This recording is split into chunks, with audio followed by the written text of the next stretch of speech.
¿Cómo están, querido grupo? Bueno, vamos a estudiar. Bueno, hoy hace un poquito de frío, estamos un poquito abrigados. Estamos estudiando de todo. La clase de ahora tiene que ver con la parte de filosofía judía, Cábala, Maimónides, entendiendo a Dios. Muy bien. Ayer habíamos estudiado que todo lo que existe fuera de Dios, Dios existe absolutamente, siempre, sí y solo sí, no tuvo un principio, no tiene fin.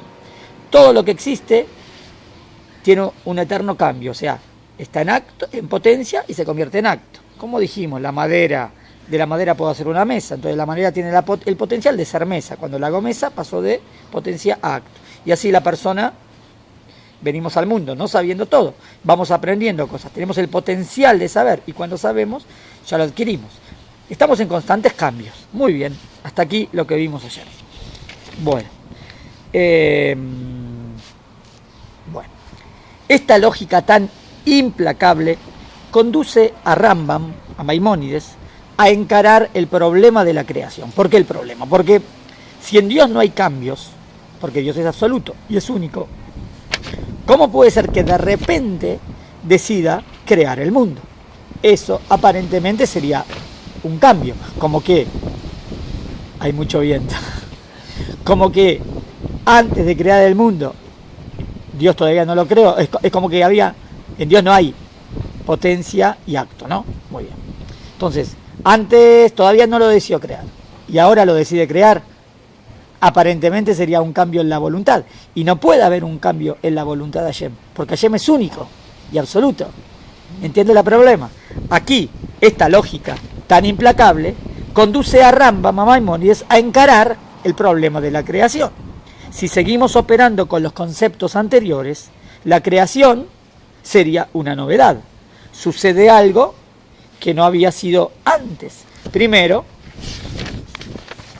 estaba la nada, ¿no? Porque no había nada, solamente Dios. Y de repente existe el mundo. En cuanto al efecto, no hay problema. Bueno, de repente, antes no había, ahora hay. En cuanto al efecto, no hay problema. En cuanto a la causa, Dios, el tema es sumamente espinoso. ¿Entienden por qué?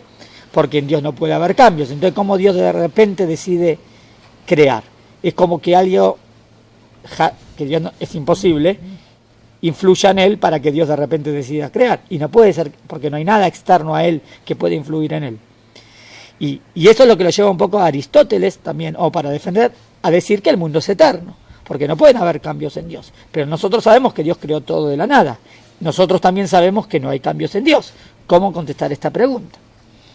La lógica invita a pensar que Dios fue siempre Dios, sin cambio alguno, porque todo cambio es igual a imperfección, como ya lo explicamos. Ello implicaría que la idea de creación, que de repente aparece el universo, vista como modificación en la realidad, si lo veo como que la realidad se modificó, antes no, ahora sí, antes no existía, ahora existe, se torna insostenible en el tema de que Dios no puede tener cambios, porque acarrea una modificación en el creador. Maimónides pasa revista a las diferentes posiciones que la filosofía de las tres religiones asumió en tan difícil tema. Entonces, ¿cómo contesta el judaísmo al respecto? ¿Cómo contesta el islam? ¿Cómo contesta el cristianismo? Porque las tres religiones creen en Dios, que Dios es el creador de todo. Muy bien. No puedo olvidar también a un gran sabio como Aristóteles, para quien el mundo no tiene comienzo y por lo tanto es tan antiguo como Dios y por lo tanto tampoco fue creado. Esa es la gran discusión que tenemos con Aristóteles. ¿Ven? Que para Aristóteles, obvio que Dios es lo máximo y de Dios se desprende el universo, pero ese universo para él es eterno. Y así como Dios siempre existió, el universo también siempre existió. No, Dios creó todo de la nada. Ahí está la discusión. ¿Cómo contestarle?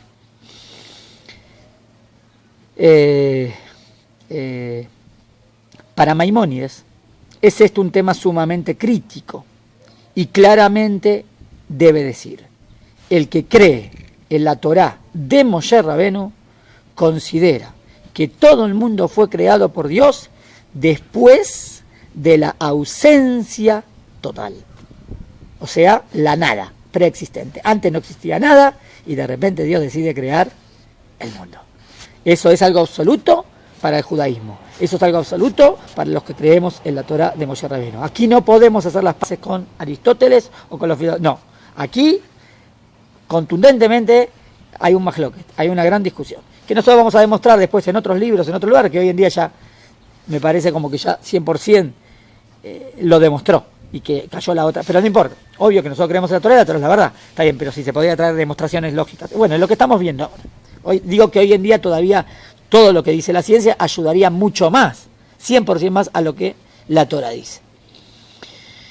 Estamos estudiando también el libro de Rabbi Yosef Vitón, La creación, que después vamos a hacer una clasecita, ¿está bien este? Y después vamos ahí, también lo vamos a analizar bien. El que cree en la Torá de Moshe considera que todo el mundo fue creado por Dios después de la ausencia total. Ahora avanza Maimónides y hace ver con claridad el argumento de Aristóteles, que aparentemente, yo agrego, aparentemente es el de la razón, como que él estaría hablando de lógica pura. Dice, si Dios innovó al mundo después de la ausencia de la nada, ¿no? Como queremos decir nosotros, resulta que antes era Dios en potencia y cuando creó se hizo creador en acto. Es decir, que cabía en él esa posibilidad. ¿Entienden? La pregunta de él es muy buena. No digo que no es buena la pregunta. Entonces, ¿cómo? ¿Dios estaba en potencia? Porque en potencia todavía no creó. Y ahora es Dios en acto cuando crea el mundo. Pero no puede haber, Dios no tiene esa dualidad. Dios es único. No hay cambio. Entonces, ¿cómo contestar? Por eso dijo, sería como la pregunta de la razón. Aparentemente, porque aparentemente la razón diría sí, en la pregunta esta que es lógica. La posibilidad o la potencia, como bien explicamos ya, eso lo definimos como imperfección. Imperfección en el sentido que no es siempre sí, absoluto. Y Dios no puede ser imperfecto, eso también es absoluto. Note el lector. El primer párrafo, el que trata de la idea de la Torá, Rambam usa el verbo creer. Presta atención que Rambam dijo, el que cree en la Torá de Moshe. ¿Está bien? Esto es interesante, porque para Rambam siempre creer va con saber. Y saber es el máximo. Pero acá dijo creer, por algo lo dijo así, después vamos a ver hasta cuánto se puede demostrar absolutamente esto. Obvio que es contundente, pero por eso a lo mejor el verbo creer. Pero a ver, 100% creemos en esto. En el segundo párrafo, el relativo a la filosofía, era como el del pensamiento, el que decide, como decía, pero si yo pienso, no puede haber cambio en Dios, entonces ¿cómo de repente crea el mundo?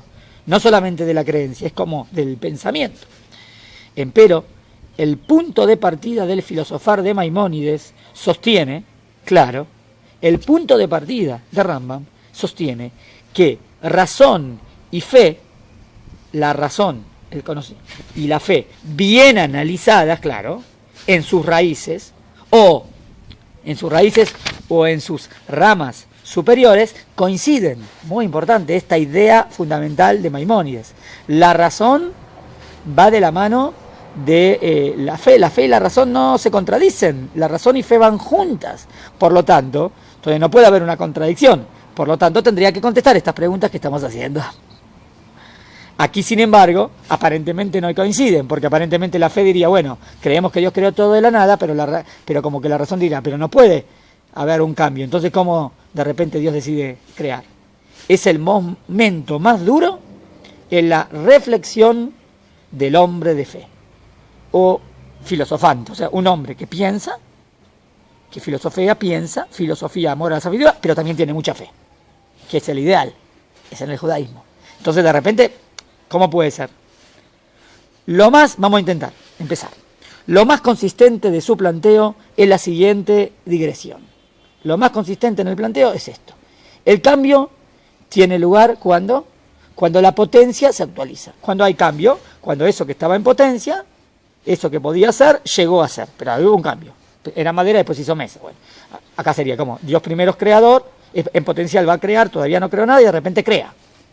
Y esto ocurre cuando hay alguna necesidad externa que la moviliza. Normalmente, ¿cuándo sucede ese cambio? Cuando algo externo lo hizo cambiar para que se torne acto. Pero en Dios no puede ser así, porque no hay nada externo que influencie en Dios. Dios es autónomo, independiente, Él decide. En Dios no actúa ninguna necesidad externa y por lo tanto sus manifestaciones, o sea, toda la creación, no responden a nada, sino salvo a su ser. O sea, ¿a qué responde que Dios decida crear? No porque alguien influenció en Dios para que cree, sino solo porque Él decidió crear. O sea, a su ser, a su voluntad. O sea, la creación depende necesariamente de la voluntad de Dios.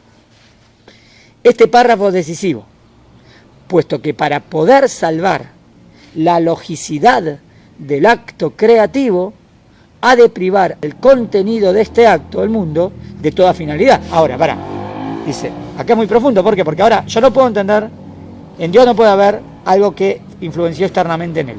Entonces Dios decidió crearlo. Entonces, ¿por qué lo creó? Porque Él lo decidió crear. ¿Hay algo externo que influenció?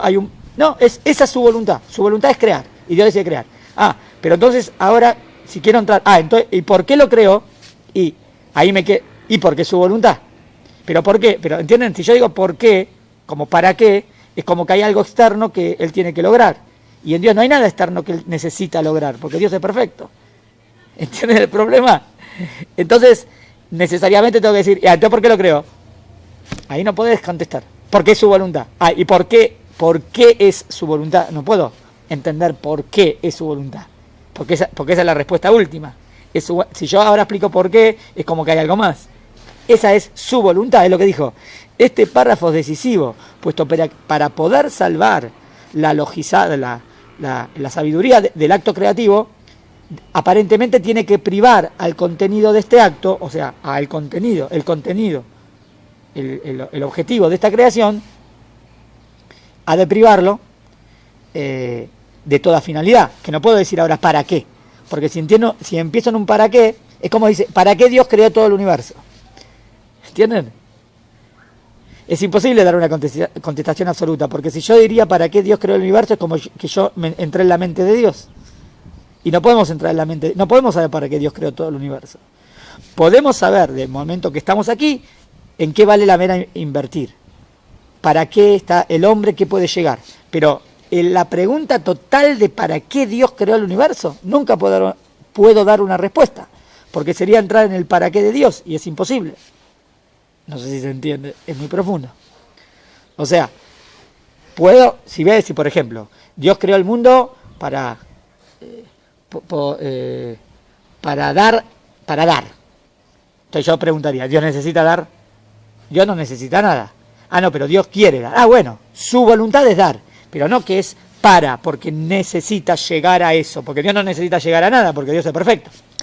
Del momento que el mundo no existía, Dios no era obligatorio que Dios cree el mundo. Dios es absoluto sin mundo también. Ahora, Dios quiere crear, y bueno, quiere crear, pero creó el mundo para dar porque Él necesita dar. No, porque por definición Él no necesita, porque si necesita no es perfecto. ¿Entendieron? Entonces yo puedo llegar a la conclusión. Entonces, ¿para qué Dios creó todo el universo? Esa es la voluntad de Dios. ¿Pero para qué? Olvídense de encontrar respuesta para esta pregunta, porque sería una infracción ya, o sea, sería un error, entraría en un problema teológico. Puedo tratar de entender los elementos de la creación, para qué esto, para qué esto, para qué, pero el para qué de todo, ahí acaba la respuesta. El para qué de Dios creó todo lo que creó, todo el universo, ¿para qué? Ahí no puedo dar respuesta. Ahí la única respuesta es, esa es su voluntad. Tremendo, muy profundo. Bueno, espero que les haya gustado. Ahora seguimos estudiando.